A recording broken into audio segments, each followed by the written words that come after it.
तर ते राजमाता अहिल्यादेवी होळकरांच्या वरती झाले होते. कारण वयाच्या 8व्या वर्षी त्यांचं लग्न झालं आणि त्यानंतर 1754 त्यांच्यावरती पहिला आघात झाला. ते म्हणजे कुंभोजचं युद्ध सुरू असताना त्यांचे पती खंडेराव यांचं निधन झालं. त्यातून त्या सावरतात न सावरतात तोपर्यंत त्यांना खंबीर साथ देणारे त्यांचे सासरे मल्हारराव होळकर यांचंही 1766 निधन झालं. त्याच्या पाठोपाठच त्यांचा मुलगा मालेराव त्याचं निधन झालं. त्यांची एकुलती एक मुलगी तिचा नवरा म्हणजे यांचे जावई त्यांचंही निधन झालं. आणि संपूर्ण घराचा जर का विचार केला तर घरामध्ये राज्य चालवण्यासाठी करता पुरुष कोणीही शिल्लक राहिलेला नव्हता. अशा परिस्थितीमध्ये अहिल्यादेवी असताना त्यावेळचे पेशवे जे होते राघोबा पेशवे त्यांच्या मनामध्ये विचार आला की माळव्यामधलं अतिशय संपन्न असलेलं हे राज्य, अतिशय सुबत्त असलेलं हे राज्य, आता ह्या घराण्यामध्ये कोणीही वंशज राहिलेला नाही, करता पुरुष राहिलेला नाही. राजगादी चालवायला तर आपण काय करूया की हे राज्य ताब्यामध्ये घेऊया, अडक करूया. त्या भावनेतून प्रामुख्याने राघोबा पेशवे 30,000ची फौज घेऊन अहिल्यादेवीच्या राज्यावरती चालून आले.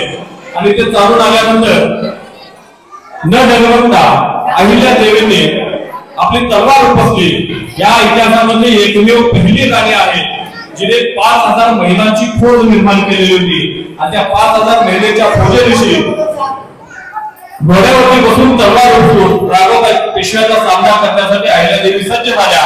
तिने राघोबा पेशव्यांना एक पत्र लिहिलं आणि त्याच्यामध्ये सांगितलं की तुम्ही आमच्यावरती चाल करून येत आहे, पण लक्षात ठेवा माझ्याकडे एक महिलांची फौज आहे.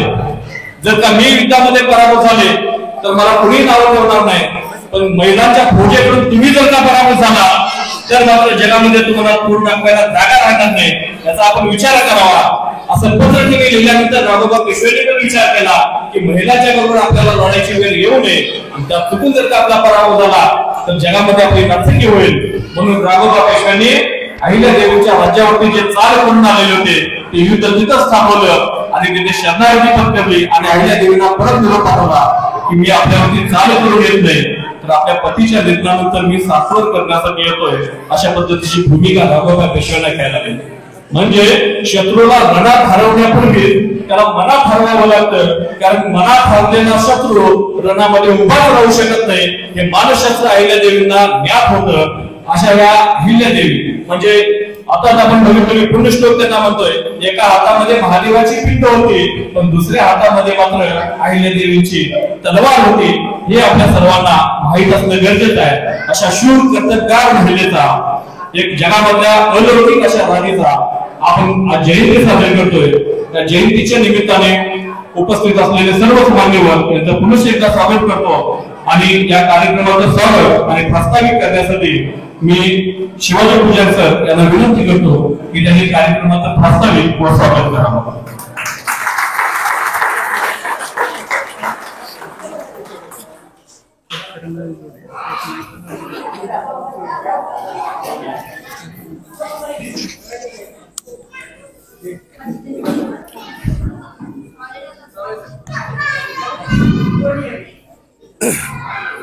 नमस्कार.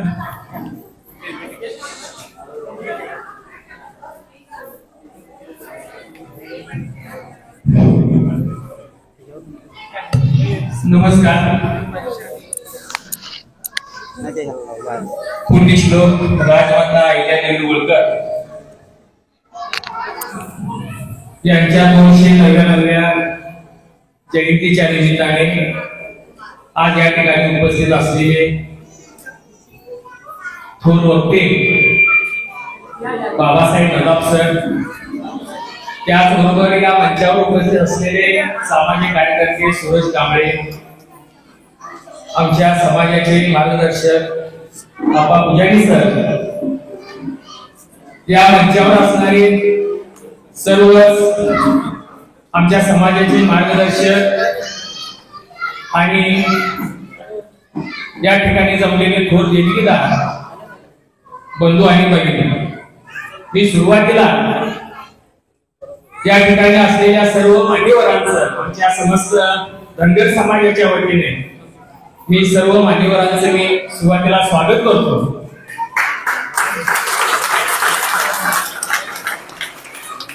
आज महाराष्ट्रामध्ये नव्हे तर संपूर्ण भारतामध्ये आज पुण्यश्लोक अहिल्यादेवीचा आज जयंती साजरी होत आहे मोठ्या धडाक्यामध्ये। खरं म्हणजे आम्ही सुद्धा आमच्या समाजाच्या वतीने प्रत्येक वर्षी पुण्यश्लोक अहिल्यादेवी होळकर यांच्या प्रतिमेचं पूजन आम्ही करत होतो, पण या वर्षी जरा आमच्या समाजातल्या तरुण मित्रांनी एक नवीन चांगला विचार त्यांनी पुढे आणला की अहिल्यादेवी होळकरांचं कार्य आणि कर्तृत्व इतकं अफाट आहे, मोठं आहे, आणि या कार्याची ओळख आपल्या समाज बांधवांना होण्यासाठी त्यांनी आजच्या या व्याख्यानाचं आयोजन केलेलं आहे। खरं तर अहिल्यादेवी होळकरांचं कार्य आणि कर्तृत्व आपण आताच आनंदराव पुजारी सरांनी सांगितलेलं आहे थोडक्यात। खरं म्हणजे त्यांच्या आयुष्यामध्ये अनेक दुःखाचा डोंगर उभा राहिला। पती निधनानंतर शोक करत बसतात जवळजवळ 28 वर्ष त्यांनी प्रजेच्या रक्षणाचं कार्य केलं।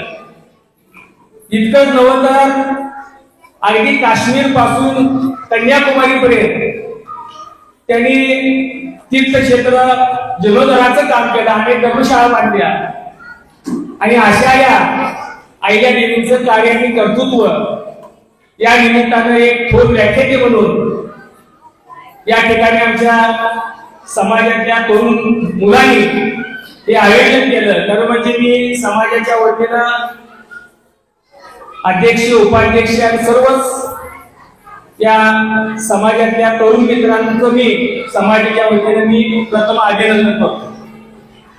असंच कार्य प्रत्येक वर्षी आपण उत्तरोत्तर व्याख्यानाचा कार्यक्रम चांगला करावा अशी मी अपेक्षा बाळगतो, आणि परत एकदा आलेल्या मान्यवरांचं स्वागत आणि प्रास्ताविक या ठिकाणी मी संपर्क करून या ठिकाणी थांबतो।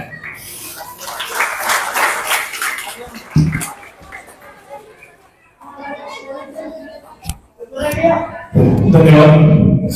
यानंतर शब्दसुमनाने स्वागत झाल्यानंतर उपस्थित असलेल्या सर्व मान्यवरांचं आपण पुष्पगुच्छ देऊन स्वागत करणार आहोत।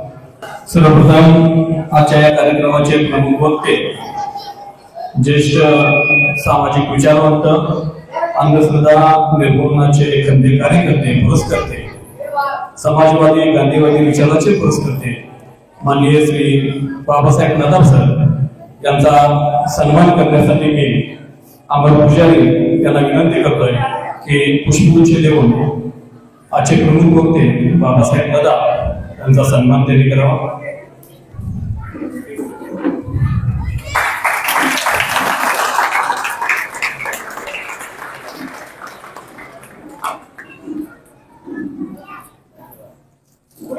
यासोबतच त्यांच्या विचाराचा वारसा घेऊन चालणारे एक सामाजिक कार्यकर्ते खंडेराव गरवाडे काका यांचा सन्मान कामांना गावडे यांनी करावा अशी मी त्यांना विनंती करतोय।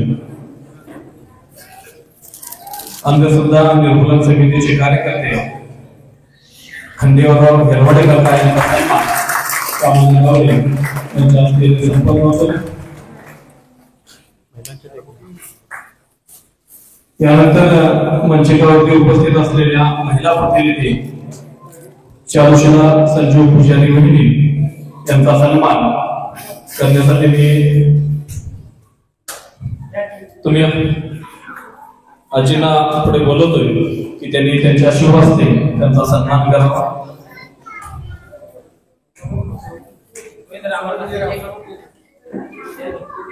चारुशिला संजीव पुजारी महिला प्रतिनिधी यांचा सन्मान येथे होतं।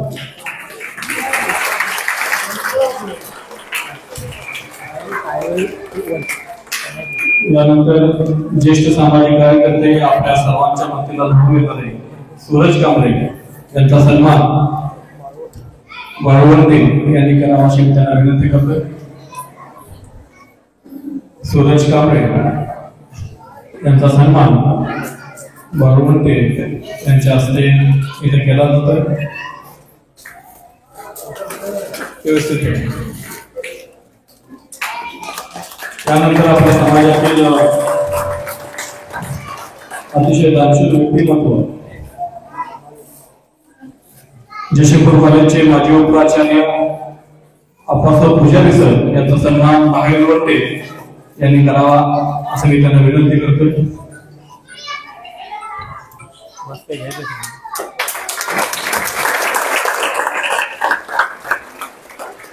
यासोबतच मंचावरती उपस्थित असलेल्या सर्वांचाच इथे शब्द सन्मानाने आम्ही स्वागत करतोय आणि आपण सर्वांना अस्वस्थ होण्याची विनंती. यानंतर आपण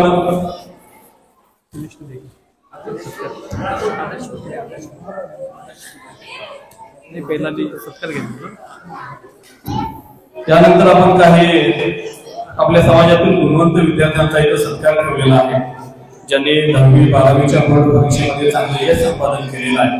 त्यासोबतच इतर काही स्पर्धा परीक्षा असतात त्याच्यामध्ये यश संपादन केलेलं आहे. त्यांचा सन्मान आपण इथे करणार आहोत. सर्वप्रथम 12वी झालेल्या विद्यार्थ्यांचा सन्मान आपण इथे करतोय. मी नाव घेतल्यानंतर त्या विद्यार्थ्यांनी त्वरित इथे मंचिकावरती यावं. सर्वप्रथम अजय शामराव वाघमोडे 12वी पास असलेला आपल्या समाजातील विद्यार्थी. मी संजीव पुजारी दादा यांना विनंती करतोय की त्यांनी त्यांच्या शिवहस्ते या विद्यार्थ्याचा सन्मान करावा. वही आणि पेन देऊन समाजाच्या वतीने त्या विद्यार्थ्याला उत्तेजित करण्याचं काम केलं जाते.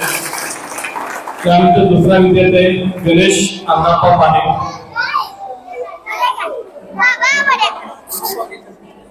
त्यांचा सन्मान माननीय बाबासाहेब दादा यांनी करावा असं मी त्याला विनंती करतोय. गणेश अण्णाप्पा माने 12वी उत्तीर्ण झालेला विद्यार्थी त्याचा सन्मान होतो. त्यानंतर सूरज शशिकांत पुजारी आलेला आहे, कदाचित हा दिल्लीमध्ये गेलेला असणार.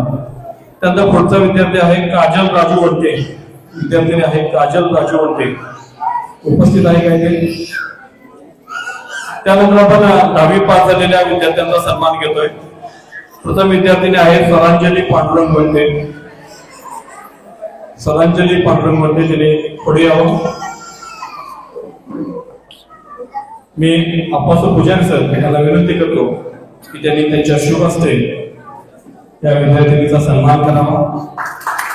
पुढचा विद्यार्थी आहे हर्षद सावकार देवाजी. हर्षद सावकार देवाजी आहे का उपस्थित. पुढचा आहे हर्षद पुजारी कडोलीकर. हर्षद पुजारी कडोलीकर. पुढे रोहिणी देवकाते. पालक असले तरी घेऊ शकतात. रोहिणी देवकाते. मी विष्णू पुजारी सरांना विनंती करतो की त्यांनी त्यांच्या शुभ हस्ते या विद्यार्थिनीचा सन्मान करावा.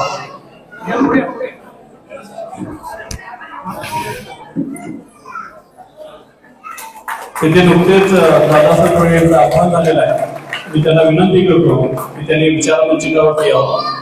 माननीय दादासाहेब यांचं नुकतंच येतं आगमन झालंय, त्यांनी विचार मंचिकावरती यावं ही विनंती. त्यानंतर समृद्धी परीक्षेमध्ये स्पर्धा परीक्षेमध्ये उत्तीर्ण 3रा क्रमांक प्राप्त केलेली वेदिका राजेंद्र हराळे तिला मी समोर बोलवतोय. वेदिका राजेंद्र हराळे आले का. चल मी दादासाहेब यांनाच विनंती करतो की त्यांनी त्यांच्या शुभ हस्ते त्या विद्यार्थिनीचा सन्मान करावा. समृद्धी स्पर्धा परीक्षेमध्ये 3रा क्रमांक या विद्यार्थिनीने प्राप्त केलेला आहे. त्यानंतर 9वी मध्ये प्रथम आलेला ऋतुजा सोमनाथ पुजारी विद्यार्थिनी आहे. ऋतुजा सोमनाथ पुजारी उपस्थित आहे का. सूरज कांबळे यांना मी विनंती करतो की त्यांनी त्यांच्या शुभ हस्ते या विद्यार्थिनीचा सन्मान करावा.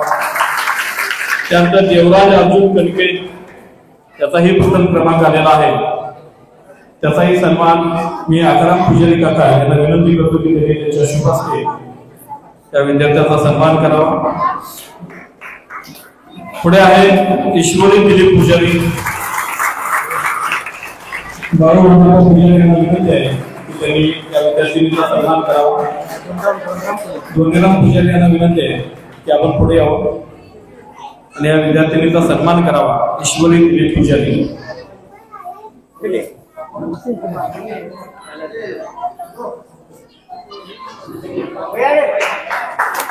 यानंतर संकल्प अमर पुजारी.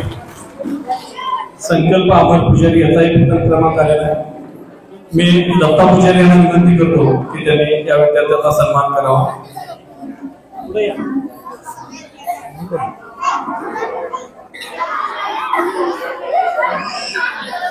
त्यानंतर स्नेहा काशीनाथ गावडे. स्नेहा काशीनाथ गावडे. स्नेहा काशीनाथ गावडे. मी चारुशला पुजारी वहिनी यांना विनंती करतो की त्यांनी त्यांच्या शुभ हस्ते या विद्यार्थ्याचा सन्मान करावा.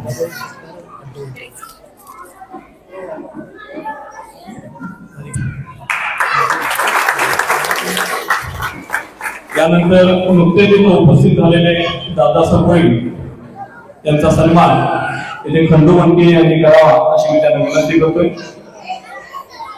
पुष्पगुच्छ देऊन दादा सरभोई यांचा सन्मान येथे होतोय.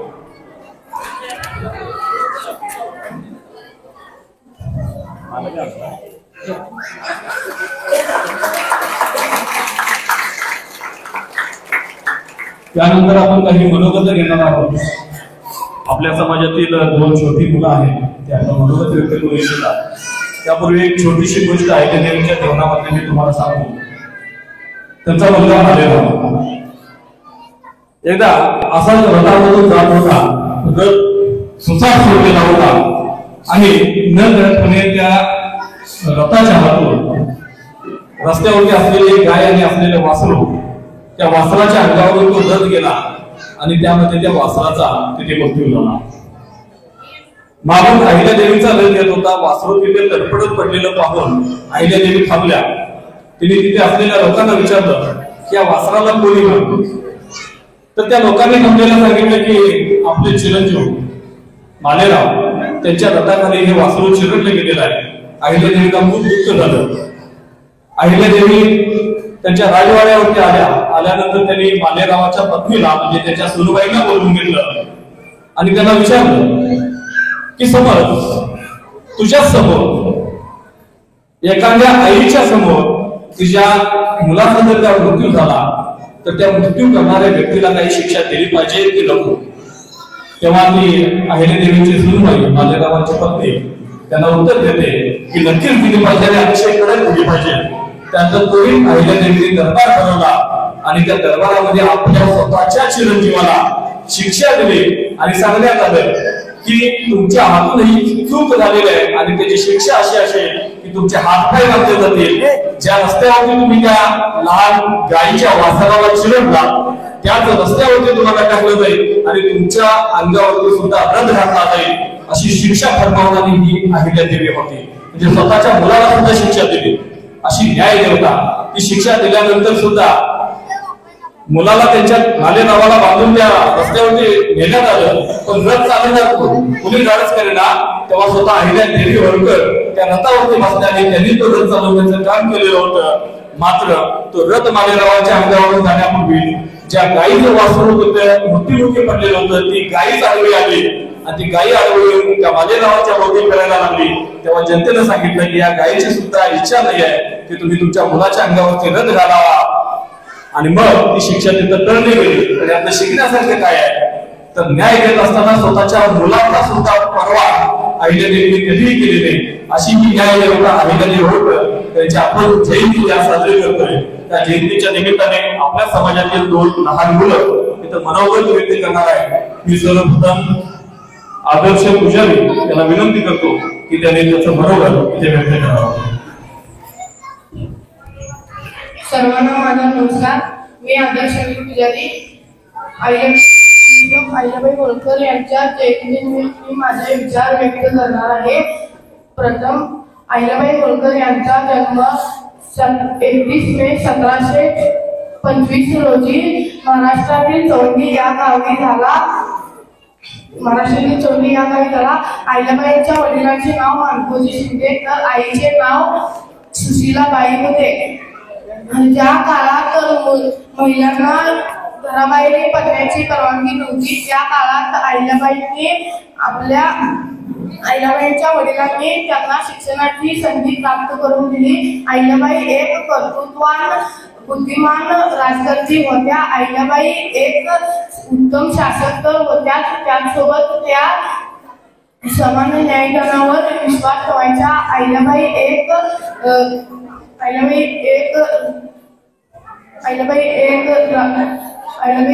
राजकर्त्या होत्या. अहिल्याबाईंचे साहस आणि व्यक्तिमत्व पाहून मोठमोठे राजे देखील आश्चर्यचकित होत असत. त्यांच्या मनात प्रेम, हृदय, करुणा व मदत करण्याची भावना होती. अत्यंत अशा या थोर स्त्रीचे अहिल्याचे प्राणज्योत वयाच्या 17व्या वर्षी मावळले आणि अशा या राजकारतीस मानवंदना म्हणून इंदोरच्या विमानतळाचे नाव देवी अहिल्या विमानतळ ठेवण्यात आले.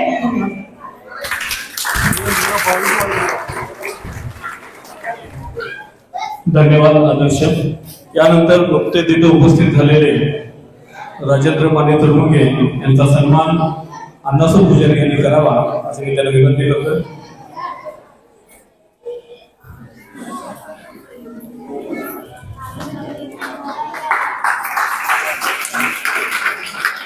त्यानंतर पुढील व्यक्ता तर म्हणजे उमरवाड गावावरून खास करून त्याला बोलून घेतलेला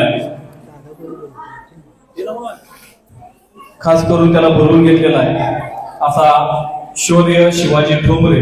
नुकतंच त्याचं कोल्हापूरमध्ये सुद्धा भाषण झालं. ते भाषण आपण सर्वांनी अतिशय शांतपणे ऐकावं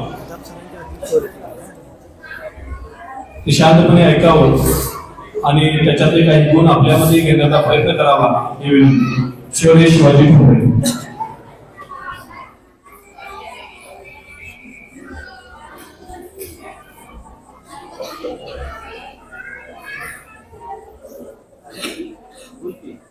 इतिहासाने पाठोपाठ तिची काळजी गाथा होळकरांची तेजस्वी पुण्यश्लोक अहिल्या माता पुण्यश्लोक अहिल्या माता पुण्यश्लोक अहिल्यादेवी होळकर यांनी आणि त्यांनी 28 वर्षांपेक्षा जास्त केलेल्या प्रजासत्ताक राज्यकारभाराला मी प्रथमतः शतशः नमन करून मी माझ्या भाषणाला सुरुवात करतो. ज्ञाते, वक्ते आणि रसिक श्रोते हो, नमस्कार. मी शौर्य शिवाजी ठोंबरे अर्थात आपल्यासमोर विषय मांडत आहे अहिल्यादेवी होळकर यांचे जीवन व कार्य. अहिल्यादेवी होळकर यांचा जन्म 31 मे 1725 रोजी अहमदनगर जिल्ह्यातील जामखेड तालुक्यातील चौंडी या गावी झाला. त्यांचे वडील मानकोजी शिंदे हे चौंडी गावचे पाटील होते. वडील प्रगत विचारांचे असल्यामुळे अहिल्यादेवींना त्यांच्या घरी त्यांना लिहायला वाचायला शिकवण्यात आले होते. पेशव्यांचे सरदार मालवा प्रांतात जागीरदार मल्हारराव होळकर हे पुण्याला जात असताना विश्रांतीसाठी एका ठिकाणी थांबले. तेथे जवळ असलेल्या एका मंदिरात 8 वर्षांच्या अहिल्यादेवींना मनोभावे पूजा करताना पाहून त्यांचे मन प्रसन्न झाले. मल्हाररावांनी अहिल्याबाईंच्या वडिलांची चर्चा केली. काही दिवसांनी अहिल्यादेवी होळकर व मल्हाररावांचे पुत्र खंडेराव होळकर यांचा विवाह झाला. अहिल्यादेवींचे लग्न 1733 मध्ये झाले आणि 1745 मध्ये पुत्ररत्न झाला. या मुलाला मालेराव होळकर या नावाने ओळखू लागले. खंडेरावांचे 1754 मध्ये कुंभेरीच्या लढाईत तोफ लागून त्यांचे निधन झाले. मल्हाररावांच्या निधनानंतर अहिल्याबाईंनी मालवा प्रांताच्या कारभारीची जबाबदारी स्वीकारली. पाण्याच्या नियोजनासाठी अहिल्याबाईंच्या कार्यकाळात मोठे काम झाले. तलाव, विहिरी, नदीला योग्य प्रकारे बांध बांधले अशी अनेक कामे झाली. उत्तम रस्ते, भक्कम किल्ले, दर्जेदार आरोग्य सुविधांची निर्मिती तसेच कला संस्कृतीच्या विकासाला चालना देणे अशी अनेक कामे वेगाने झाली. अहिल्याबाईंनी देणग्या देऊन मालवा प्रांतात तसेच भारतातील अनेक तीर्थक्षेत्राच्या ठिकाणी मंदिरे, धर्मशाळा यांचे मोठ्या प्रमाणावर बांधकाम केले. इंदूर या खेड्याचे विकसित शहरात रूपांतर करण्याचे काम त्यांच्याच काळात झाले. स्पर्धा पद्धतीला विरोध आणि दरबार करून जनतेचे म्हणणे ऐकून तातडीने प्रश्न सोडवणे ही अहिल्याबाईंच्या कामाची खास पद्धत होती. त्यांनी पती निधनानंतर त्यांच्या मिळकतीतील पहिला हक्क पत्नीचा असेल हा निर्णय जाहीर करून हा निर्णय अंमलात आणला. विधवेला मूल दत्तक घेण्याचा अधिकार मिळवून दिला. स्वतःच्या मुलीचा आंतरजातीय विवाह लावून स्वतःच्या घरापासून सुधारण्याला सुरुवात केली. हुंडाबंदी, विनाकारण वृक्षतोड करणाऱ्याला तसेच जंगलतोडीला बंदी घालण्यासारखे मोठे निर्णय घेतले आणि ते अंमलात आणले. संपूर्ण माळवा प्रांतात वृक्ष लागवड केली. यामुळे लोकांच्या मनात अहिल्याबाईंविषयी आदराची भावना निर्माण झाली आहे जी आजपर्यंत टिकून आहे. अशा या पुण्यश्लोक अहिल्यादेवी होळकर यांचे 13 ऑगस्ट 1795 मध्ये निधन झाले. लोककल्याणकारी राणी अहिल्या कुशल संकटात राज्यकारभार. लोककल्याणकारी राणी अहिल्या कुशल संकटात राज्यकारभारात दिन दुबळ्यांचे करून कल्याण पुण्यश्लोक झाल्या जनमानसात. दिन दुबळ्यांचे करून कल्याण पुण्यश्लोक झाल्या जनमानसात. दिन दुबळ्यांची मम्मी आई ऊर्जा त्यांची जागृत ठेवी. दिन दुबळ्यांची मम्मी आई ऊर्जा त्यांची जागृत ठेवी. ही जनतेची माता अहिल्या देवी. ही जनतेची माता अहिल्या देवी. लोकहिताचे शासन चालवले, जनउद्धाराचे कार्य केले. लोकहिताचे शासन चालवले, जनउद्धाराचे कार्य केले. करुणे जीर्णोद्धार मंदिरे बांधली नवी. करुणे जीर्णोद्धार मंदिरे बांधली नवी. धर्मरक्षी अवतार घेतला, रक्षिले त्यांनी हो धर्माला. धर्मरक्षी अवतार घेतला, रक्षिले त्यांनी हो धर्माला. स्त्री शक्तीला मिळवून दिली ओळख नवी. स्त्री शक्तीला मिळवून दिली ओळख नवी. अनेक मंदिराचे जिने केला जीर्णोद्धार, दान धर्मासाठी जिचे अंतकरण उद्धार. कवी गोवर्धन आपला माताच्या चरणावर ठेवी. कवी गोवर्धन आपला माताच्या चरणावर ठेवी. शेवटी जात होते या व्यासपीठाची विचारपीठाची विचार मंचाची रजा घेताना मला एवढंच भावना असं वाटते की अरे पिवळ्या झेंड्याची धमक बघ, धनगरांची आग बघ. अरे पिवळ्या झेंड्याची धमक बघ, धनगरांची आग बघ. घाबरतोस कुणाला येड्या, अहिल्याबाईंचा वाघ आहेस तू. अहिल्याबाईंचा वाघ आहेस तू. धाराशिवाय तिने तलवारच्या पात्याला आणि प्रेमाशिवाय तिने रक्ताच्या नात्याला. त्याचप्रमाणे अहिल्यादेवी होळकर यांच्या विचाराशिवाय त्यांनी या महाराष्ट्राच्या मातीला, या महाराष्ट्राच्या मातीला. धन्यवाद. जय हिंद, जय महाराष्ट्र, जय हिंद.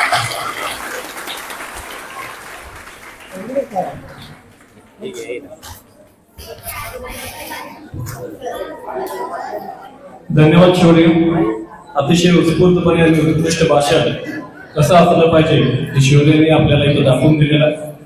हे भाषण घेण्यापाठीमागचा हेतू इतकाच आहे, खास मराठवाड्यावरून त्याला बोलवलेला आहे. त्याचा हेतू इतकाच आहे की यावर्षी शिरोळमधला फक्त एक विद्यार्थी बोलला.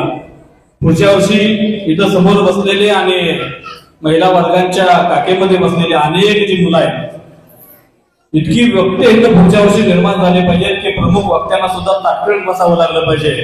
इतके वक्ते इथं निर्माण व्हावे आणि हे करण्याचं काम फक्त महिला भगिनीच करू शकतात. कारण त्या मुलाची पहिली आई, पहिली गुरु ही आईच असते. आणि तुम्ही जर का मनावरती घेतलात तर आपल्याही गावामध्ये असे उत्कृष्ट वक्ते, चांगली चांगली मुलं नक्कीच निर्माण होऊ शकतात. त्या दृष्टिकोनातून आपण सर्वांनी प्रयत्न करावा ही विनंती. त्यानंतर आता जे 2 वक्त्यांनी इथं भाषण केलं त्यांना होळकर मंडळाच्या वतीने बक्षीस देण्यात येत आहे. मी आताच भाषण करून गेलेला शौर्य शिवाजी ठोंबरे त्याला विचारमंचावरती बोलवतो. आजचे प्रमुख वक्ते माननीय श्री बाबासाहेब नदाब यांच्या शुभ हस्ते मंडळाच्या वतीने आणि समस्त धनगर समाजाच्या वतीने त्या विद्यार्थ्याला 500 रुपयांचं बक्षीस इथं दिलं जात आहे. अशीच बक्षीस पुढच्या वर्षी तुम्हाला सुद्धा भेटली पाहिजे त्या दृष्टिकोनातून तुम्ही प्रयत्न करावा. यानंतर आणखीन एक वक्ता आपल्या इथं मनोगत व्यक्त करून गेला, आदर्श पुजारी, याला इथे खंडेराव हेरवाडे काका यांच्या शुभ हस्ते 500 रुपयांचं बक्षीस मंडळाच्या वतीने आणि समस्त धनगर समाजाच्या वतीने इथं दिलं जातं.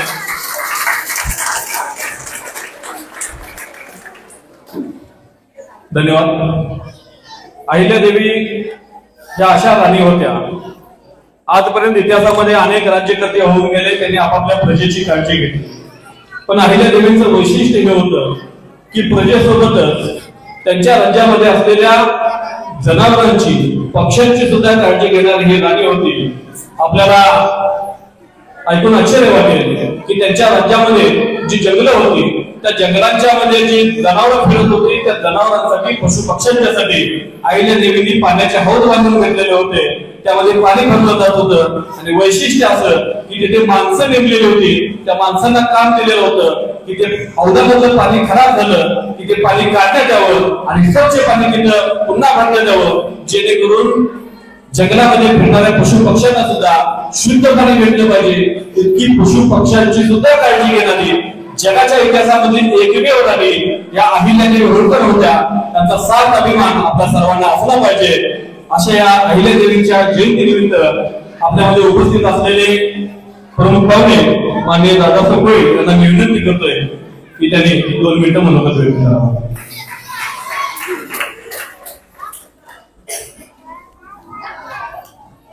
अहिल्यादेवी होळकर मंडळ व समस्त धनगर समाजाच्या वतीनं आज या ठिकाणी अहिल्यादेवी होळकर जयंती मोठ्या प्रमाणात अशी साजरी होत आहे.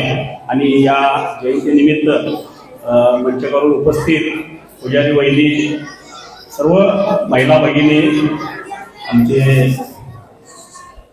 हेरवाडे पुजारी सर, वक्ते बाबासाहेब दादा, आमचे नगरसेवक,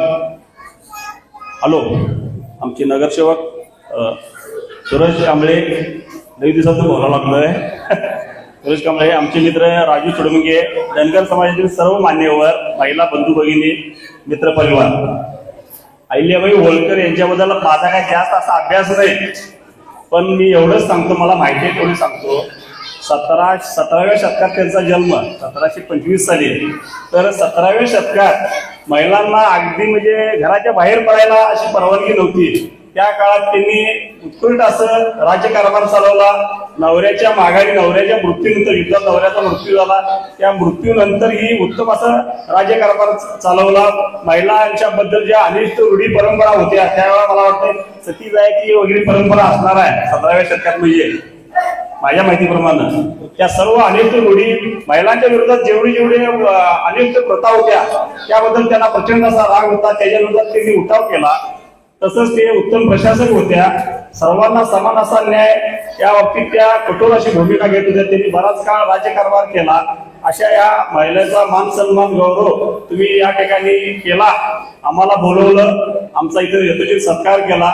एवढं बोलताना मी थांबतो. धन्यवाद. माहीत नाही म्हणता अतिशय मौलिक अशी माहिती तुम्ही आम्हा सर्वांना दिला. सतीप्रथेचा उल्लेख आपण इथे केला. सतीप्रथा कदाचित महिलांना सर्व माहीत असेल. सती नावाची अशी एक प्रथा होती की पतीचा मृत्यू झाल्यानंतर त्याची जी चिता जळायची, त्या चितेमध्ये जिवंत असलेल्या पत्नीला ढकलून दिलं जायचं आणि जिवंतपर्यंत ती नवऱ्याबरोबर दौडून मरायची. अशी ही सतीची अतिशय अनिष्ट असलेली प्रथा. ही प्रथा अनेकांनी मोडली. जिजाऊंनी मोडली, अहिल्यादेवींनी मोडली, सावित्रीबाई फुलेंनी मोडली. आणि पती बरोबर न करता त्यांनी अनिष्ट प्रथा ज्या काय होत्या ते जाणण्याचं काम केलं आणि समाजाला एक नवी दिशा देण्याचं काम केलं. अशा सर्व महिला. त्यानंतर आपल्या समाजातील ज्येष्ठ व्यक्तिमत्व, जयशंपूर कॉलेजचे माजी उपप्राचार्य श्री आप्पासाहेब पुजारी सर, त्यांना मी विनंती करतो की त्यांनी आपलं मनोगत व्यक्त करा.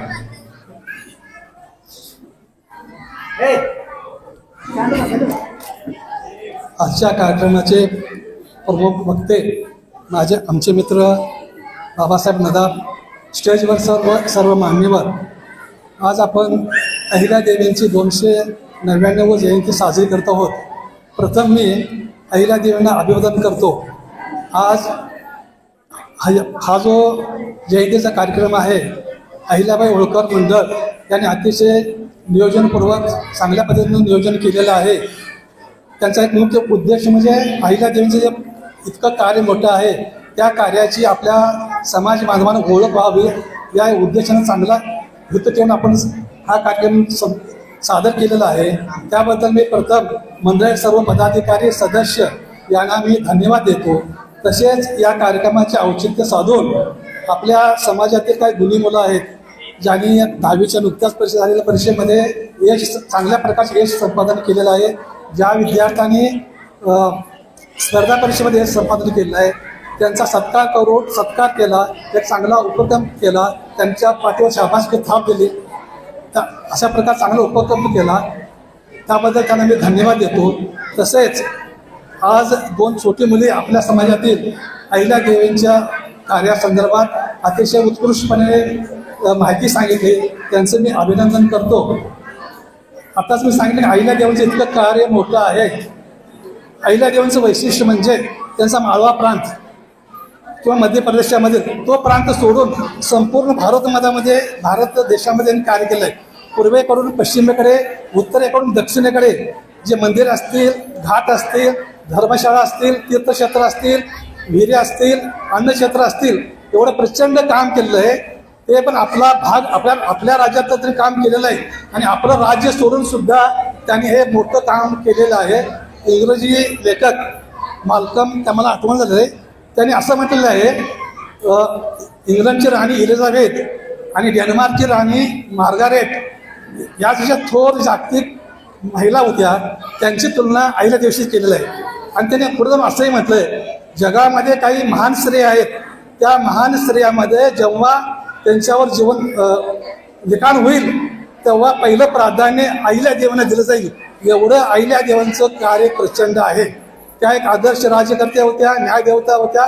28 वर्ष त्यांनी राज्यकारभार केला. न्यायदेवताचं उदाहरण सांगताना आंदोलनात सांगितलं आहे, आपल्या मुलाला सुद्धा त्यांनी शिक्षा करायला मागं पुढं पाहिलं नाही. एवढी निपक्षपातीपणे त्यांनी काय केलेलं आहे, न्याय दिलेला आहे. आणखी सांगतो मी, जसं अहिल्या देवींनी आपल्या मुलाला शिक्षा केली तसंच त्यांचे पती म्हणजे होतधार खंडेरावांना सुद्धा आपल्या पतीला सुद्धा शिक्षा ठोठवणारी बाई ही जगातील एक असेल. किती धाडस असेल त्या बाईचं. खंडेराव हे व्यसनी होते आणि वर्षाचा जो तनखा असतो तो तनखा त्यांनी 2 महिन्यात संपवला होता. आणि तेव्हा त्यांना जाब विचारताना आता तुम्हाला परत पैसे मिळणार नाही असं म्हणाले अहिल्या देवी. तर कोण मला पैसे देत नाही आलो तर बघतो असं खंडेराव म्हणाले. ते म्हणाले, मामाजीने मला जे सांगितलं आहे, म्हणजे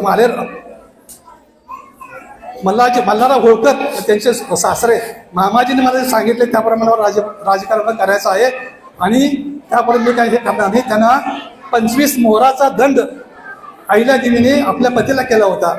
अशा प्रकारे आदर्श राजकर्ता, न्यायदेवता आणि लोकमाता म्हणजे जनतेची आपल्या मुलाप्रमाणे काम करणे अशी अहिल्या देवी. या देवींना मी अभिमान करतो. मला इथं बोलवलं त्याबद्दल मी संयोजकांचे आभार मानतो. थांबतो. जय हिंद, जय महाराष्ट्र.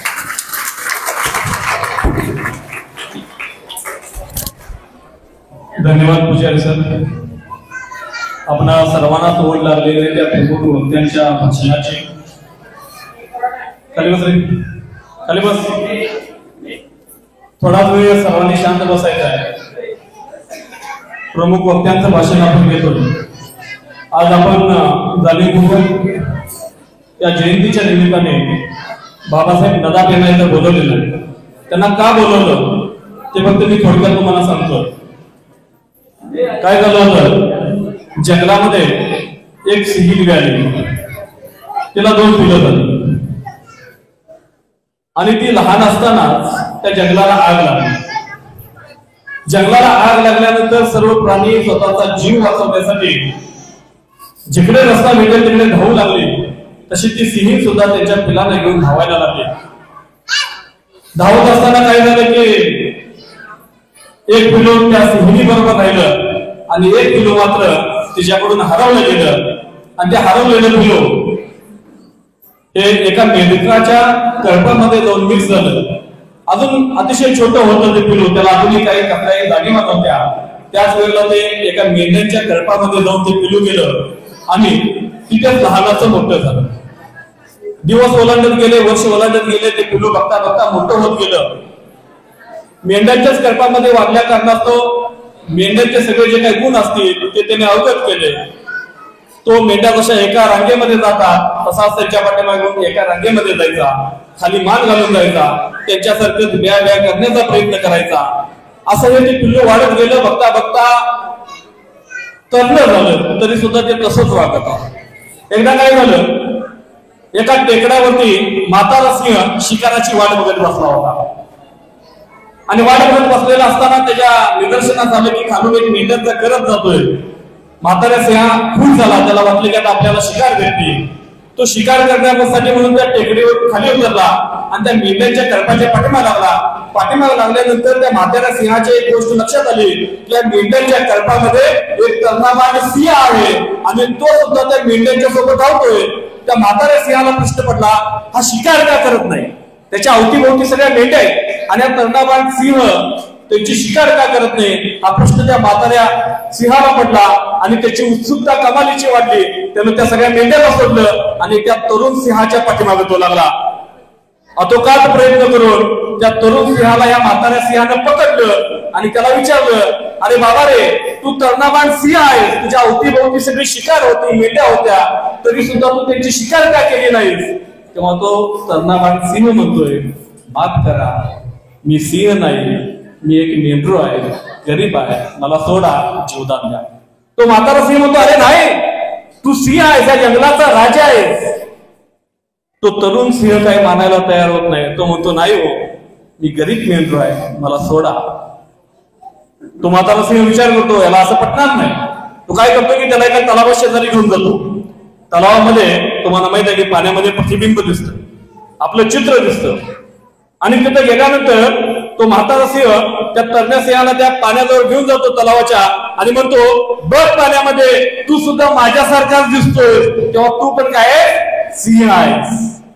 हे बघितल्यानंतर जेव्हा तो तरणा सिंह त्या पाण्यामध्ये पाहतो तेव्हा त्याच्या लक्षात येतं की अरे आपण खरोखर सिंहासारखे दिसतो, म्हणजे आपण पण सिंहच आहोत. आणि आजपर्यंत द्या करून खाली मान घालून चालणारा तरुणाबाळ सिंह एक भली मोठी सिंह गर्जना करतो आणि ती सिंह गर्जना ऐकल्यानंतर तो म्हातारा सिंह सुद्धा थरकापू लागतो आणि तो त्याला विचारतो, अरे बापरे, एवढी मोठी सिंह गर्जना?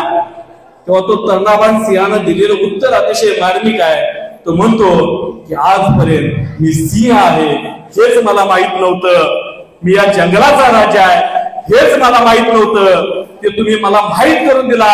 आजपासून मी खाली मान घालून नाही तर मान वरती ठेवून राजासारखा करणार, हा आत्मविश्वास त्या तरण्या सिंहामध्ये आला.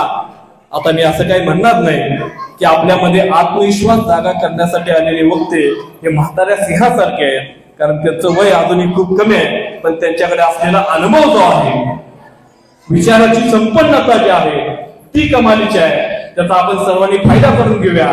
खरं म्हणजे आपली राज्यकर्ती जमात असताना सुद्धा आपण खूप पाठीमागं पडतो. हे पाठीमागं न पडता आपण सुद्धा या जंगलाचे राजे आहोत, या धरतीचे राजे आहोत, हा विचार आपल्या मनामध्ये आला पाहिजे. आणि आपण सुद्धा स्वाभिमानाने ताटमानेनं जगलं पाहिजे. हा स्वाभिमान आपल्यामध्ये आला पाहिजे, ते विचार आपल्यामध्ये आले पाहिजे. याच कारणास्तव आपल्याला मार्गदर्शन करण्यासाठी आपण एक ज्येष्ठ विचारवंत बाबासाहेब नदाब यांना इथं बोलवलेला आहे. मी आजच्या कार्यक्रमाचे प्रमुख वक्ते श्री बाबासाहेब नदाब यांना विनंती करतो की त्यांनी आम्हा सर्वांना मार्गदर्शन करावं. श्री बाबासाहेब नदाब.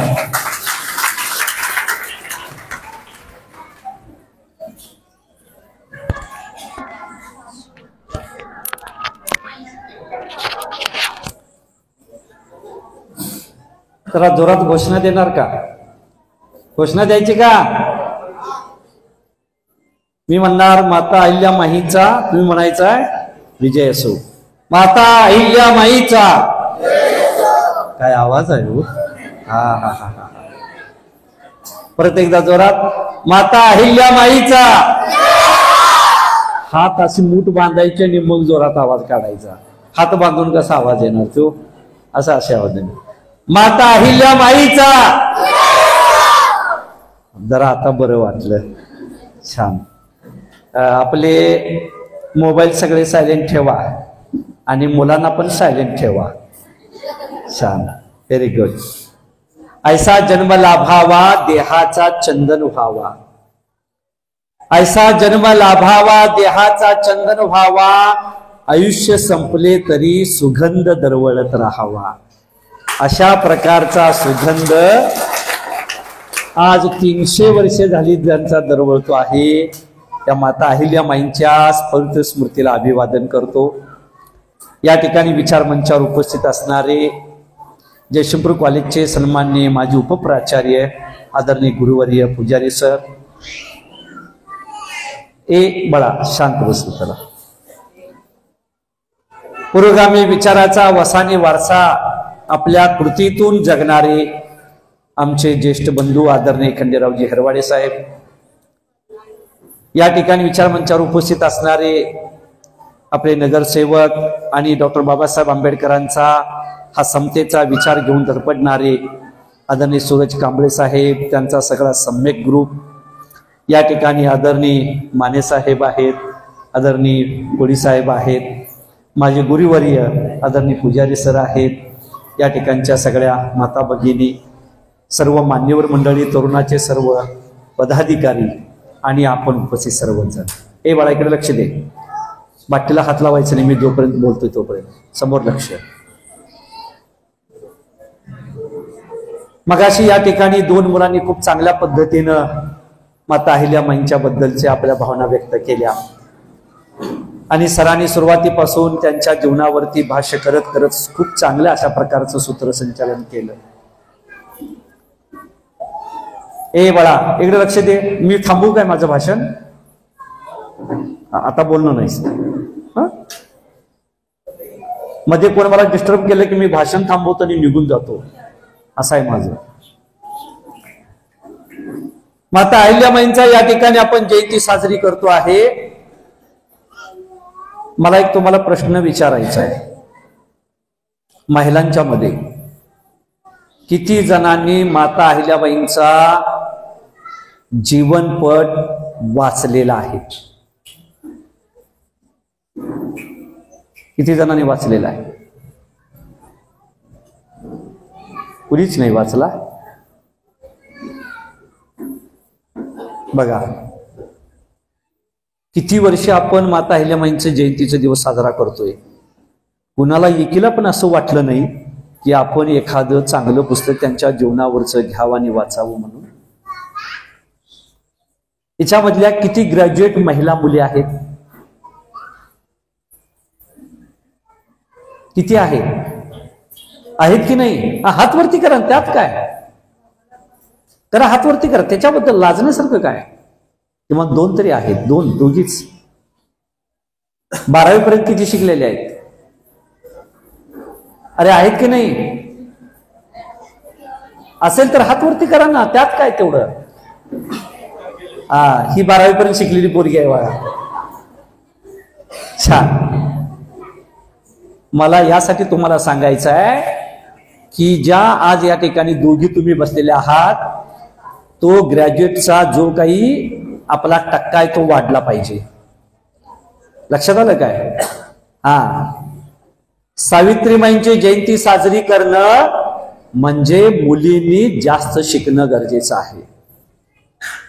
ज्या काळामध्ये ज्याचा उल्लेख मगाशी कोळी साहेबांनी केला की एक सतीप्रथा नावाची प्रथा होती, ज्या सतीप्रथेमुळं आमच्या या देशातल्या लाखो आया बहिणींना जिवंत जाळलं. साधा आपल्याला चटका बसला तर केवढं दुःख होतंय, आणि तिथं तर मेलेल्या नवऱ्याचं मड मांडीवर घ्यायचं आणि त्याला जिवंत चितेमध्ये जाळलं जायचं. तेवढ्यावरती तशीच प्रथा नव्हती ती, तर ती इतकी आणि वाईट प्रथा होती. मला वाईट वाटतं सांगायला इतकं की पुरुषांनी त्या चितेच्या भोवती गळ्यामध्ये ढोल बांधून घ्यायचे आणि त्यांनी ढोल बडवायचं, म्हणजे तिचा ओरडण्याचा आवाज ऐकू येऊ नये म्हणून ढोल बडवत राहायचं. इतकी आमानुष परंपरा होती ती. विचार करा तुम्ही. आणि अशा काळामध्ये सती जाण्याच्या परंपरेला खो देण्याचं काम जर कुणी केलं असेल तर ते आपण लक्षात घेतलं पाहिजे. म्हणून सर्वात अगोदर आपण मल्हाररावांचे आभार मानले पाहिजेत. जर सासऱ्याने मल्हाररावांनी जर अहिल्या माताला म्हटलं नसतं की तू सती जाऊ नकोस म्हणून, तर अहिल्या माता सती गेली असती तर या ठिकाणी आपण जयंती साजरी करू शकलो नसतो.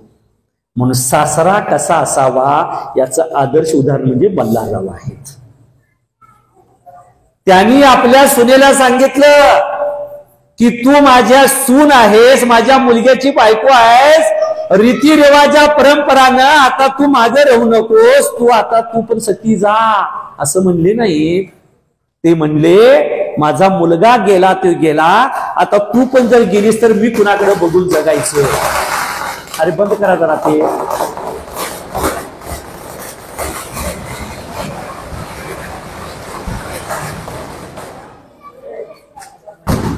ते म्हणाले आपल्या सुनेला की आता तू काही सती जाऊ नकोस. विचार करा तुम्ही, सासरा म्हणतोय, एक पुरुष म्हणतोय, ए बस रे बाळा बस,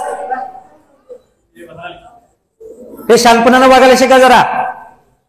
सासरा म्हणतोय, सासरा म्हणजे कोण? पुरुष आहे. आणि पुरुष म्हणतोय की तू सती जायचं नाही. काळ काय होता, नवरा मेल्यानंतर बायकोनं सती जायचं, आणि इकडं घरातला पुरुष म्हणजे सासरा सांगतोय की तू सुनेला सती जायचं नाही. यांनी केवढं मोठं मन केलं असेल विचार करा तुम्ही. आणि म्हणून तेवढ्यावर तिथे थांबले नाहीत, आपल्या सुनेला सगळा कारभार शिकवला. आजकालच्या सासऱ्यांनी हे लक्षात घेण्यासारखं आहे, आपण आपल्या सुनेला कसं वागवतोय. त्यांनी आपल्या सुनेला सगळा कारभार शिकवला, आणि केवळ कारभार शिकवला नाही तर कारभाराचा निर्णय घेण्याचा अधिकार आपल्या सुनेला दिला. आपल्या सुनेला दिला. ते असं म्हणले नाहीत तू बाई आहेस, तुला काय कळतंय गप्प बस, असं म्हणले नाही. ते असं म्हणले नाहीत तू बाईच्या जातीची आहेस, तू चूल आणि मूल कर, गप्प बस तिकडे, तू हिच्यात काय लक्ष घालू नकोस, असं म्हणले नाही. तिला असं म्हणले नाहीत बाईच्या जातीला अक्कल नसते, तू काय हिच्यात काय बघू नकोस, असं म्हणले नाहीत. म्हणून हा मल्हाररावांचा मोठेपणा आहे, एक लक्षात ठेवून घ्या. आणि म्हणून मल्हाररावांची सून ही अहिल्या माता या ठिकाणी या देशातली नाही, या जगातली एक कर्तृत्वान अशा प्रकारची स्त्री झाली. आज आपण तिची जयंती साजरी करतोय. हे आपल्याला सर्वांना सन्मानाची गोष्ट आहे. काय सन्मानाची गोष्ट आहे जरा बघ. अरे ती कोण वेगळी मंडळी आहे का? त्या कार्यक्रमाशी संबंध नाही का त्यांचा?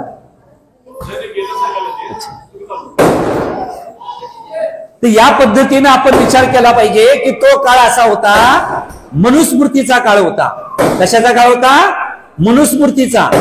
जी मनुस्मृती डॉक्टर बाबासाहेब आंबेडकरांनी जाळली, त्या मनुस्मृतीमध्ये असं सांगितलं गेलेलं आहे, पिता रक्षती कौमारे, भ्रता रक्षती च यौवने, पुत्र रक्षतीच वृद्धत्वे, न स्त्री स्वातंत्र्य अर्हती. म्हणजे काय? लहानपणी पोरीनं बापाच्या धाकात राहिलं पाहिजे, तरुणपणी नवऱ्याच्या धाकात राहिलं पाहिजे, आणि म्हातारपणी पोराच्या धाकात राहिलं पाहिजे. म्हणून स्त्री ही स्वातंत्र्याला अर्हती म्हणजे लायक, आणि न हरती म्हणजे नालायक. काय म्हणलं बघा मनुस्मृतीमध्ये? बाई नालायक आहे. बरं काय म्हणलं मनुस्मृतीमध्ये? बाई नालायक आहे, म्हणून तिला लहानपणापासून स्वातंत्र्य द्यायचं नाही.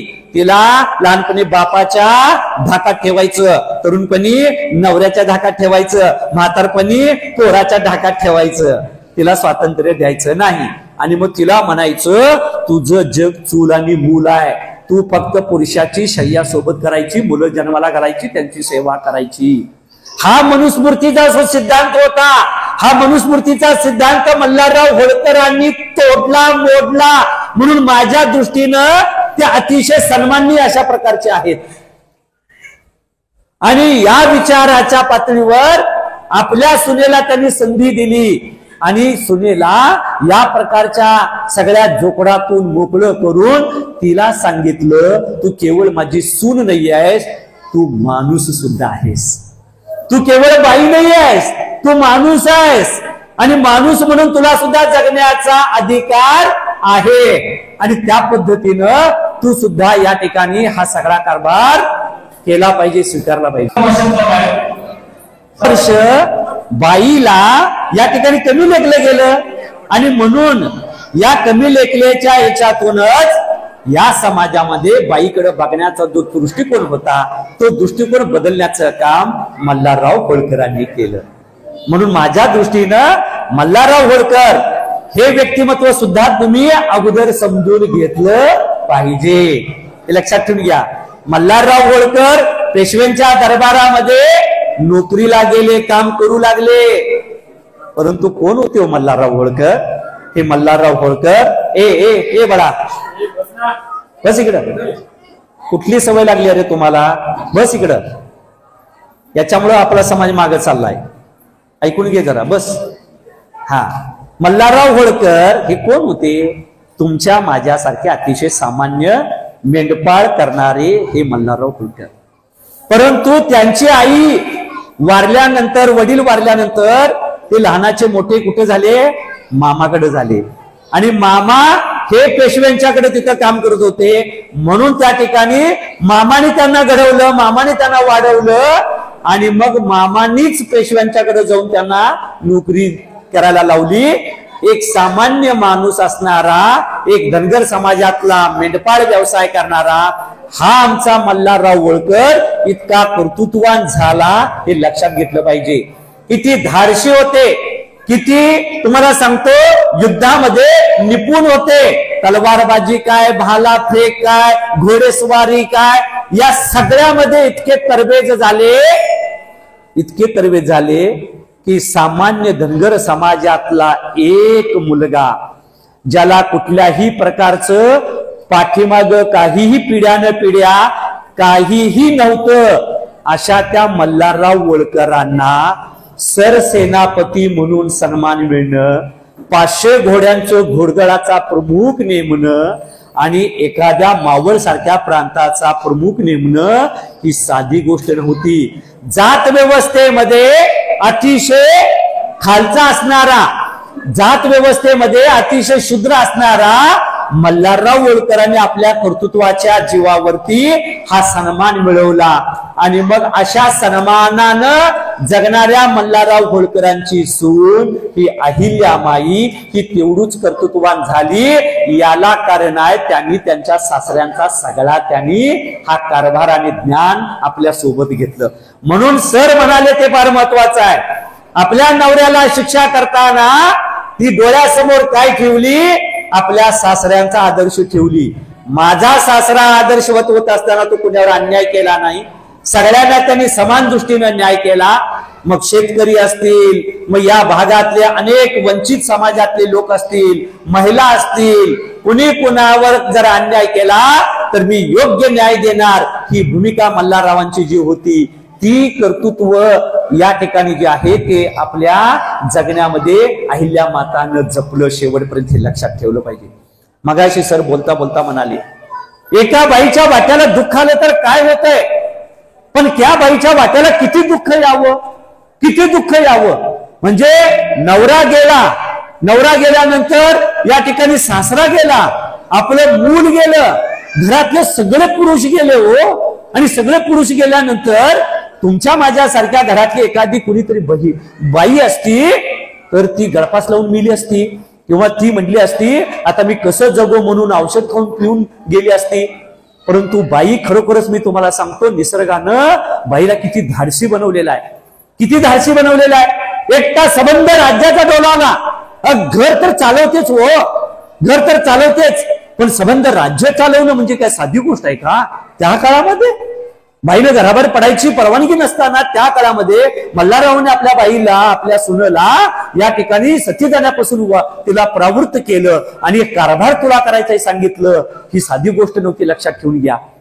ही साधी गोष्ट नव्हती. मी का म्हणालो तर आज आमच्या देशामध्ये 10 लाख शेतकऱ्यांनी आत्महत्या केल्या. 10 लाख. तुम्ही पेपरमध्ये वाचला असेल की कर्जाला कंटाळून शेतकऱ्याने आत्महत्या केली आणि कर्जाला कंटाळून अमक्यानं आत्महत्या केली, अमक्यामकं कारण झालं म्हणून या ठिकाणी पुरुषांनी आत्महत्या केली. परंतु पेपरमध्ये तुम्ही अशी कधीच बातमी तुम्ही वाचलेली नसणार आहे. त्या 10 लाख शेतकऱ्यांच्या एकाही बायकोनं आत्महत्या केलेली नाही. विचार करा तुम्ही. ती काय म्हणली की बाबा तू गेलास पुढे सगळं सोडून, पण तू गेलास म्हणून मी का तुझ्या मागणं येणार नाही. मी मात्र या ठिकाणी जिवंत राहणार आणि मी माझ्या पोराबालांना सांभाळणार. हे कर्तृत्व जे आहे हे आपण पाठीमाग जाऊन बघितलं तर ते लक्षात येतं. जिजामाताकडे होतं ते कर्तृत्व, अहिल्या माताकडे होतं. अहिल्या माताला कमी त्रास झाला नाही. जसा हा घरामध्ये कुणी पुरुषाने जसा त्रास झाला तसं समाजातल्या अनेक पुरुषांकडून आणि सुद्धा त्रास झालेला आहे. नातेवाईकांच्याकडून सुद्धा त्रास झालेला आहे. कमी त्रास झालेला नाही आहे. सारखं म्हटलं जातं का नाही बाईच्या जातीला किती त्रास असतोय ते म्हणून. तो अहिल्या मातांना सुद्धा त्रास सहन करावा लागलेला आहे. एक विधवा म्हणून, एक नवरा नसलेली म्हणून, एक मूल नसलेली म्हणून, एक घरामध्ये केवळ आणि केवळ बाई आहे म्हणून तिच्याकडे सुद्धा किती वाईट नजरेनं तिच्याकडे पाहिलं जात होतं. तिचा अपमान पदोपदी केला जात होता. हे लक्षात घेतलं पाहिजे. आज आहे की नाही आमच्या समाजामध्ये हे आपण आज जरा तपासून बघूया. अहिल्या मातांचा वारसा जर आपल्याला चालवायचा असेल तर मी माझ्या जगण्यामध्ये काय आणतो आहे? आज माझ्या समाजातल्या विधवा स्त्रियांना सन्मान आहे का? माझं गाव कुठलं माहिती आहे? माझं गाव हेरवाड आहे. हेरवाड कशासाठी प्रसिद्ध झालं माहिती आहे का तुम्हाला? कशासाठी प्रसिद्ध झालं?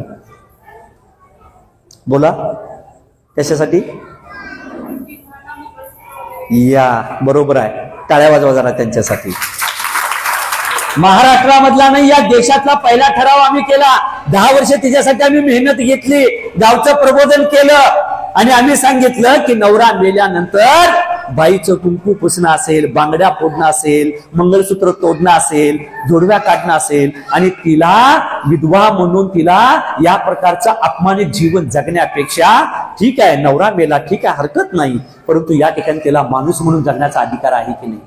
हा अधिकार या ठिकाणी आमच्या अहिल्या माताला मिळाला नाही. परंतु एक बरं झालं, ती सती गेली नाही. परंतु सती न जाता सुद्धा त्यानं ज्या पद्धतीनं कारभार केला, तिच्यातल्या महत्वाच्या कामांकडे आपण लक्ष वेधलं पाहिजे. मगापासून 2-3 मुलांनी पण सांगितलं की देवळं बांधली, ते अमके अमके धर्मस्थळ बांधली, ते हे केलं ते केलं. तेवढंच काम केलं का? त्याच्या पलीकडे सावित्री आमच्या या अहिल्या माताचं काम आहे ते समजून घेतलं पाहिजे. काय काम आहे? ही चळवळ त्यांनी चालवली की मी जशी सती गेली नाहीये तसं माझ्यासारख्या अनेक महिलांचे ज्यांचे नवरे मेलेले आहेत त्यांनी कुणी सती जाणार नाही यासाठी त्या धडपडत राहिल्या आणि त्यासाठी काम करत राहिल्या. म्हणून अहिल्या मातांच्या काळामध्ये सती जाण्याचं प्रमाण एकदम कमी झालं. हे फार महत्वाचं क्रांतिकारी काम त्यांनी केलेलं आहे. हे अहिल्या मातांचं काम आहे. दुसरं काम त्यांनी काय केलं? दुसरं काम ते केलं की स्त्रियांना सुद्धा संपत्तीमध्ये वाटा मिळाला पाहिजे. आपल्या घरामध्ये आजही काय केलं जातंय? स्त्रियांना घराबाहेर ज्यावेळेला ती पडते त्यावेळेला त्याला नवऱ्याच्या संपत्तीमध्ये पूर्वी वाटा नव्हता, त्याच्यानंतर वडिलांच्या संपत्तीमध्ये वाटा नव्हता. परंतु आज जो कायदा झालेला आहे याच्या पायाभरणी या ठिकाणी आमच्या अहिल्या मातांनी केलेला आहे. लक्षात ठेवून घ्या, तुम्हाला बापाच्या संपत्तीमध्ये वाटा मिळतो, तुम्हाला या ठिकाणी नवऱ्याच्या संपत्तीमध्ये जो वाटा मिळतो याच्यासाठीच कायदे त्या काळामध्ये करण्याचं काम अहिल्या मातांनी केलेलं आहे. लक्षात ठेवून घ्या. म्हणजे हे आपण समजून घेतलं पाहिजे. स्त्री पुरुष समतेचा विचार त्या काळामध्ये अहिल्या मातांनी मांडलेला आहे. त्या जरूर धार्मिक होत्या परंतु त्या अंधश्रद्धा पाळत नव्हत्या. आज आमच्या अनेक भगिनी अंधश्रद्धा पाळतात. हे लक्षात घेतलं पाहिजे. उपास तापास करून अहिल्या माताने अशा कुठल्याही प्रकारचं कर्मकांड केलेलं नाहीये. त्या देवाची सेवा जरूर करत होत्या परंतु कुठल्याही प्रकारच्या बाईचं शोषण होईल असं कुठलंही कर्मकांड करत नव्हत्या. आणि म्हणून मुलांचा सांभाळ करत असताना मुलीचाही सन्मान वाढला पाहिजे हा अहिल्या मातांचा विचार होता. आज आपल्याकडे ते नाही आहे. अहिल्या मातांचे जयंती साजरी करायची म्हणजे काय करायचं? आमच्या घरातल्या मुलीचा सन्मान करायचा. मुलीच्या जन्माचं स्वागत तुम्ही करता का? तुम्ही मुलाच्या जन्माचं स्वागत करता? मुलगा म्हणजे काय म्हणतो आपण? काय म्हणतो? वंशाचा दिवा. मुलगा म्हणजे वंशाचा दिवा. लय उजेड पडतोय. आणि मुलगी म्हणजे परक्याचं धन. बरोबर की नाही? मुलगी परक्याचं धन. वर आणि काय म्हणायचं? मुलगी म्हणजे काचेचं. मग पोरगे काय अल्युमिनियमचं भांड असतंय व्हय? आजपर्यंत काय सांगितलं? कोण बोलायला लिहिते? जरा पाठीमागे जरा त्या मुलांना शांत करा. आजपर्यंत का सांगितलं नाही आपल्याला? पोरगी जर काचेचं भांड होतं तर पोरग कशाचं भांड का सांगितलं नाही? हा भेद आपल्या घरामध्ये आपण जन्मापासून निर्माण करतो. लक्षात घ्या. जन्माला आल्यानंतर नावं ठेवण्यामध्ये सुद्धा बघा किती अपमान केला गेला आमच्या महिलांचा. काय नाव ठेवली हो? काय नाव ठेवलं? काय नाव ठेवलं? काय नाव ठेवलं बाईचं?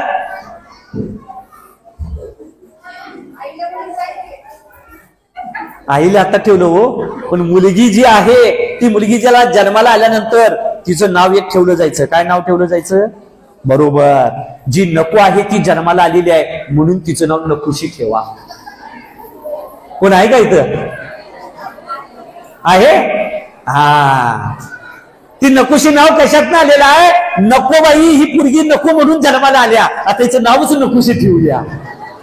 आणि अशा पद्धतीनं नकुशी नाव ठेवलं गेलं. पोराचं नाव ठेवताना किती चांगलं ठेवतो आपण. मग नावात जशी विषमता आहे तशी खेळण्यात विषमता आहे. खेळणं देताना पोराला खेळणं काय देतो? बॅट बॉल, मोटर गाडी, हेलिकॉप्टर, जा बाबा जा वर जा. आणि पुरीला खेळणं देताना काय देतो? हा, भांडी कुंडी, एक भावली, नटापटा करा, नटापटा कर, होय का नाही? हा, अशा पद्धतीनं मी तुम्हाला 2 प्रश्न विचारतो, त्या प्रश्नाचे उत्तर मला तुम्ही सांगायचं आहे. बघा, प्रश्नाचे उत्तर तुम्ही सांगायचं आहे. नैसर्गिक लिंग की सामाजिक लिंग? तरुण मुलीने पण सांगायचं आहे, नैसर्गिक लिंग की सामाजिक लिंग. उत्तर म्हणजे निसर्गानं ठरवलेला आहे की समाजानं ठरवलेला आहे. प्रश्न माझा पहिला, मुलींना जन्मताच लांब केस असतात. बघा, प्रश्न माझा परत ऐका. मुलींना जन्मताच लांब केस असतात, नैसर्गिक लिंग की सामाजिक लिंग?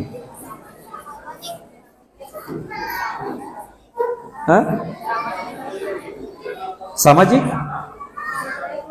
हा, काय म्हणते बाळा? नैसर्गिक? नैसर्गिक? नैसर्गिक काय? नैसर्गिक. हा, नैसर्गिक जे जे म्हणतात त्यांच्यासाठी जरा टाळ्या वाजवा, कारण त्यांचं उत्तर चुकलेलं आहे. मुलगा काय मुलगी काय दोघेही जन्माला येतात, त्यावेळेला दोघांचे केस कसे असतात? सारखेच असतात ना, कळलं असतात. पण समाज काय ठरवतो? मुलाचे केस कट केले पाहिजेत, मुलींचे केस ठेवले पाहिजेत. हे कोण ठरवतं? समजा समाजानं असं ठरवलं असतं, कुणाचेच केस कापायचे नाहीत, काय मजा आली असती. मी पण वेण्या घालून इथं आलो असतो. पण समाज ठरवतो, बरोबर की नाही? दुसरा प्रश्न, पुरुषाला रडता येत नाही, नैसर्गिक लिंग की सामाजिक लिंग? हा, पहिलं सामाजिक आणि दुसरं पण सामाजिक. होय, पुरुषाला रडता येत नाही, नैसर्गिक लिंग की सामाजिक लिंग? सामाजिक. नैसर्गिक? हा, ती पोरगी म्हणाली नैसर्गिक, म्हणजे पहिलं पण सांगितली नैसर्गिक, आता पण सांगितली नैसर्गिक. तुला प्रश्न कळला की नाही? हा मॅडम, तुम्ही म्हणाल ते बरोबर आहे, हे सामाजिक आहे, हे सुद्धा सामाजिक आहे. कारण पुरुषाला मन आणि भावना, वेदना, पुरुष काय आणि बाई काय दोघांना सारखाच असतात. पण एखादा पुरुष रडा लागला, एखादा मुलगा रडा लागला तर काय म्हणतो? काय बायकासारखा रडा लागलायस, बरोबर की नाही? म्हणजे रडण्याचं काम बायकांचं आहे. हे चित्र जे आहे, हे चित्र बदलण्याचं काम अहिल्या मातांनी केलं. ती रडणारी नव्हती, ती लढणारी होती, लक्षात ठेवून घ्या. आणि म्हणून तिने कर्तृत्व दाखवलं. अहो, तलवार चालवली. आमच्या आताच्या पुरीला संध्याकाळी 7 नंतर एकटी घराबाहेर पडणं अवघड होतं. शेजारच्या दुकानात जा म्हटलं, पलीकडच्या गल्लीत आमची पोरगी घरातल्या एखाद्या पोराला घेऊन जाते दुकानात जाताना. कशी आम्ही अहिल्या माईचा विचार चालवणार आणि वारसा चालवणार? अहिल्या माता या ठिकाणी तलवार चालवली, घोड्यावर बसली, राज्यकारभार केली, धाडसानं पुढे उभी राहिली. माझ्याकडे केवळ तुम्ही बाई म्हणून बघत असाल तर चूक करताय. मी सुद्धा या ठिकाणी तलवार चालवते, घोडा चालवते, सगळं काही करू शकते. हा आत्मविश्वास मगाशी सर म्हणले तसं. या ठिकाणी त्या पेशव्याने ज्यावेळेला हल्ला करायचं ठरवलं, या बाईचं कर्तृत्व बघा तुम्ही. या बाईनं स्वतंत्र महिलांचं एक दल उभं केलं. हो, लढणाऱ्या बाया तयार केल्या, हातामध्ये तलवार घेऊन, ढाल घेऊन पुरुषाबरोबर लढण्याची हिंमत तयार करायची. आणि आता आमचं सगळं अवघड झालंय. संध्याकाळी 7 नंतर घराबाहेर पडायचं नाही. मग काय बघायचं? 7 नंतर घराबाहेर न पडता घरामध्ये आम्ही सिरियल बघायची. आणि मग सिरियल मध्ये काय बघायचं? जावा जावाचं भांडण, सासू सुनेचं भांडण, भावा भावाचं भांडण, सगळं भांडणच भांडण. एक बाई किती कपट करते हे आमच्या टीव्ही सिरियल मधनं दाखवलं जातं. बाई किती कपटी असते. अहिल्याबाईंचं तिच्यात विचार आहे का? नाही. सावित्रीबाईंचा विचार आहे का? नाही. जिजामाताचा विचार आहे का? नाही. जरा तपासून बघा. मी काय नेमकं बघायला लागलोय, काय घेऊन चाललोय हे समजून घ्या जरा. अहिल्या मातांचा विचार हे घेणं केवळ पुस्तकापुरतं नाही, माझ्या जगण्यात मी आणतोय का. मला खूप अभिमान वाटलं, एक शिरोळची मुलगी पैलवान पुजारी नावाची मुलगी, एवढं त्या ठिकाणी म्हणजे त्याच्या आई वडिलांचा खरं अर्थानं सन्मान केला पाहिजे. पोरगीला तिने असं म्हणलं नाही तू पोरगीस कशाला पैलवानकी करतेस, पण तिला पैलवान बनवलं केलं. हे महत्वाचं लक्षात ठेवून घ्या. कुठल्या क्षेत्रामध्ये आपण कमी नाहीये. माझे एक विद्यार्थी आहे कार्तिकी पाटील, त्याच विमान चालवते, विमानाचं प्रशिक्षण देते. तिच्या आई वडिलांना असं म्हणलं नाही पोरगीस गप्पच उगच घरात. हे लक्षात घ्या. तुम्ही मातांनी आपल्या पोरगीला जर अहिल्या माताच्या रूपात जर बघायचं असेल तर तिला स्वातंत्र्य द्या, त्याला मुलगी समजून तिला घरात कोंडून ठेवू नका, त्याला शिक्षण द्या आणि त्याच्याबरोबर तिला धाडसानं उभं राहण्याची संधी द्या. तो खरा विचार अहिल्या मातांचा आहे.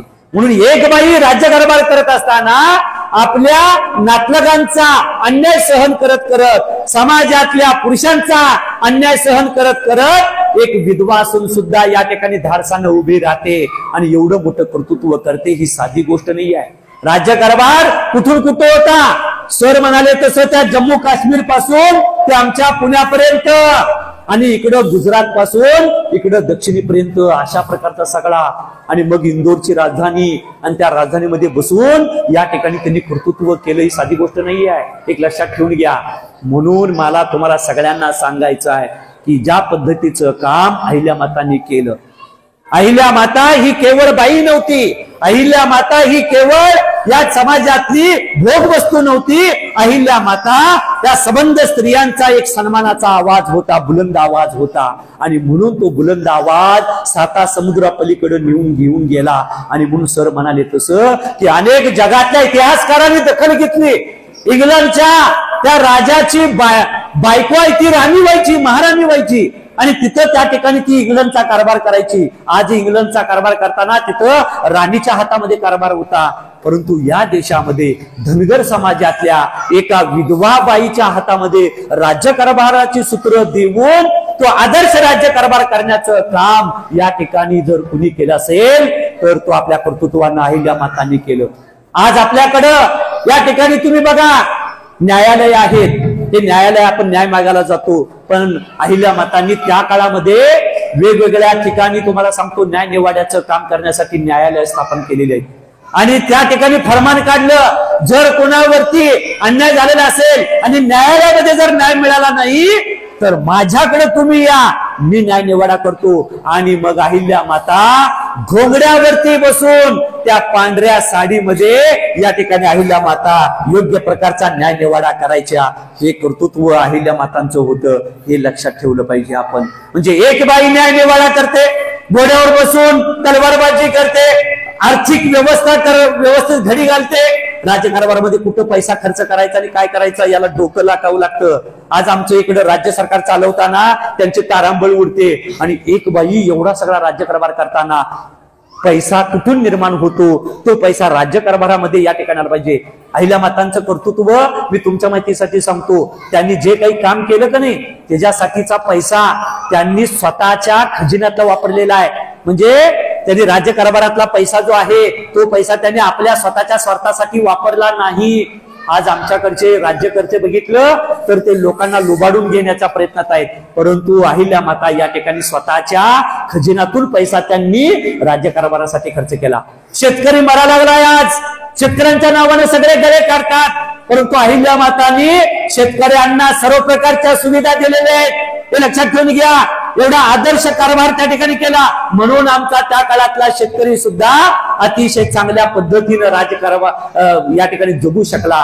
याला कारण आहे अहिल्या माता. म्हणजे कुठल्याही क्षेत्रामध्ये अहिल्या माताने काम केलं नाही असं नाही. मग आपण जरा आता तो विचार करूया आणि अहिल्या मातांचा विचार आपल्या जगण्यामध्ये आणायचा असेल तर आपल्या मुलींना शिक्षण द्या, नंबर 1. नंबर 2, आपल्या मुलींना त्यांच्या पायावर उभं करा. नंबर 3, समाजामध्ये महिलांच्याकडे बघण्याचा दृष्टिकोन आम्ही पुरुषांनी सुद्धा बदलला पाहिजे. आम्ही पुरुषांनी सुद्धा आमच्या मुलीला माणूस म्हणून बघूया.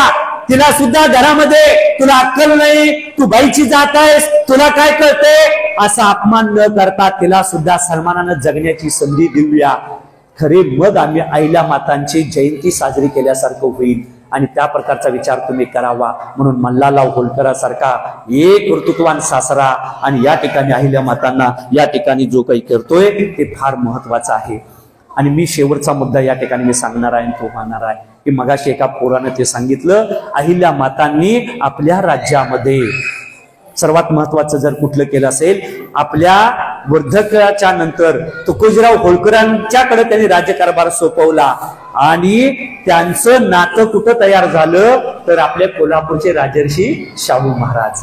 आणि शाहू महाराजांनी आपली बहीण त्यांनी होळकरांच्या घराण्यामध्ये म्हणजे त्या ठिकाणी आपल्या नातलगामध्ये देऊन ती सोयरीक केली. अशा प्रकारचं वेगळं जाती निर्मूलनाचं काम अहिल्या मातांनी केलेलं आहे. म्हणून शाहू महाराज, अहिल्या माता या ठिकाणी जो विचार आहे त्या दोन राज्यांमध्ये जोडणारा दुवा अहिल्या माताने केलेला आहे. आणि म्हणून अहिल्या माता सारखी ही कर्तृत्ववान बाई आपल्या जयंतीच्या निमित्तानं आठवावं आपण. आठवावा तिचं रूप, आठवावा तिचा प्रताप, आठवावं तिचं कर्तृत्व आणि आठवावं तिचं असा धगधगता इतिहास. आणि तो इतिहास आपल्या सर्व तरुण मुला मुलींना सांगावा आणि आपण तो आपल्या जगण्यात आणावा. म्हणजे खऱ्या अर्थानं आपण अहिल्या माताचे वारस झालो असं मला वाटतंय. मी तुम्हाला नम्रपणानं सांगतो, मी अहिल्या मातांचा मी खऱ्या अर्थानं पुत्र आहे. कारण मी माझ्या जगण्यामध्ये जात मानत नाही, धर्म मानत नाही, अंधश्रद्धा पाळत नाही. मी माताचा जो विचार आहे महिलांना सन्मान देण्याचा आणि त्या पद्धतीने समाजामध्ये माणूस म्हणून जगण्याचा, तोच विचार डॉक्टर बाबासाहेब आंबेडकरांनी संविधानातून आणला आणि संविधानाच्या माध्यमातून आपल्या सगळ्यांना देशाचं मालक करून ठेवलं. आपण सर्वजण मालक म्हणून जगूया. या समाजामध्ये आपल्या सर्वांना मल्हारराव होळकरांपासून अहिल्या मातांपर्यंतचा सगळ्यांचा इतिहास केवळ धनगरांना फक्त माहिती असायला पाहिजे नको आहे, तर तो सगळ्या जाती धर्मातल्या माझ्या भाव बहिणींना कळला पाहिजे. त्यांच्यापर्यंत कर्तृत्व गेलं पाहिजे. यासाठी आपण जागरूक राहूया. त्यांचं चरित्र आपण सगळ्यांनी वाचावं अशा प्रकारची विनंती करतो. आणि मला आपण सन्मानानं बोलवलं त्याबद्दल मी आनंद व्यक्त करतो. धन्यवाद देतो आणि थांबतो. जय अहिल्या माता, जय मल्हार, जय अहिल्या माता, जय मल्हार. धन्यवाद सर. आपले विचार नक्कीच आम्हाला मार्गदर्शक आणि प्रेरक होते. आपलं भाषण करत असताना थोडासा वक्तव्य व्यक्तीमध्ये आला त्याबद्दल मी सर्वप्रथम आपली दिलगिरी व्यक्त करतो. ग्रॅज्युएट केले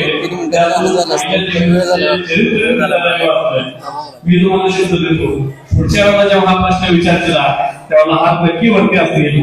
कारण जो ग्रॅज्युएट ज्यांनी हात वरती केला त्यातली एक माझी पत्नी आहे आणि दुसरी माझ्या भावाचीच पत्नी आहे. त्यांना वाचायला लावायची जबाबदारी माझी. आणि इतरही सर्वांना मी आव्हान करू इच्छितो, विनंती करू इच्छितो.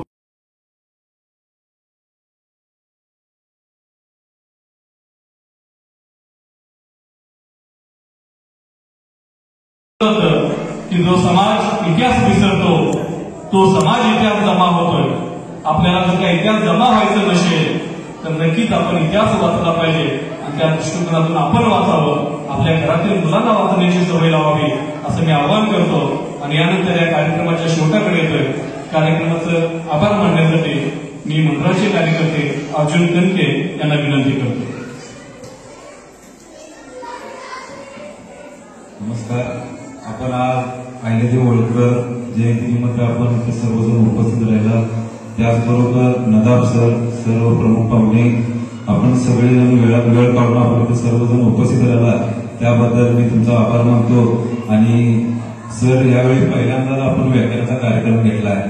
ह्या पुढे याच्यापेक्षा चांगला कार्यक्रम आपण इथं घेऊ आणि तुम्ही परत आमच्या या कार्यक्रमाला यावं असं मी तुम्हाला विनंती करतो. आणि हा कार्यक्रम इथं संपन्न झाला असं मी जाहीर करतो.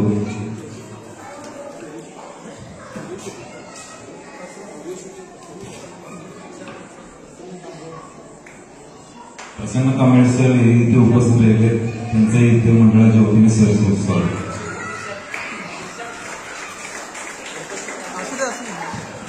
प्रसन्न दीक्षित यांनी सुरुवातीपासूनच या कार्यक्रमाचं व्हिडिओ शूटिंग केलं त्याबद्दल समस्त धनगर समाजाच्या वतीने मी त्यांचे आभार मानतो. आणि हा कार्यक्रम इथे संपन्न झाला असा अध्यक्षाच्या परवानगीने घोषित करतो. सर्वांना